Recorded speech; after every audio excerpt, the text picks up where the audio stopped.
Expand design, a roomy cabin, dual tone interiors, 15 smart utility spaces and a large boot space, all there to expand your life. Welcome to Easy Space.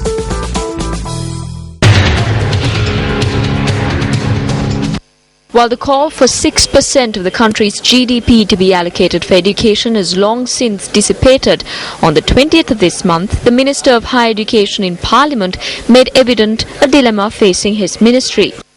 There has been no decline in funds. Funding has increased continuously. Financially, we are strong. We don't consider small sums anymore. We deal with large sums in the billions or sums like 3 or 4,000 million. We have plenty of money, but we don't have a way to spend it.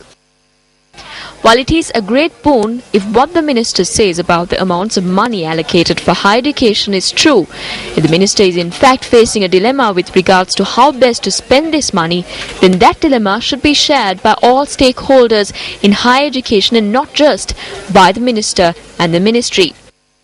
Whether or not they are sharing the burden of deciding on how best to spend, down to the last cent, the mountain of public funds which the minister says has been allocated for higher education, it is increasingly evident that the heads of some higher education institutions are wastefully sharing and distributing public funds. The departure of the Vice-Chancellor of the Sri Jayawardhanapura University, who is due for retirement in November, to Japan tomorrow to participate in a training program for Vice-Chancellors is one example of the wasteful sharing that is taking place.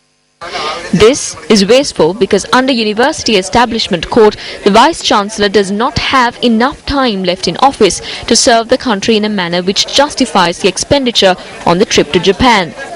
The upcoming departure of a group from the academic staff of the Sri Jayawardhanapura University to Denmark can be considered an example of the wasteful distribution of public funds. Incidentally, this distribution has taken place in an ad hoc fashion. This is because a group of persons who will participate in the Denmark tour have been selected on the prerogative of the Vice-Chancellor without having been submitted for the consideration of, let alone being screened by the University Board. In similar fashion, the Vice-Chancellor also granted a tour of Malaysia to a group of persons from the non-academic staff. Tomorrow on Action TV, we bring you information on the construction of a wall, another example of the wasteful sharing and distribution of public funds.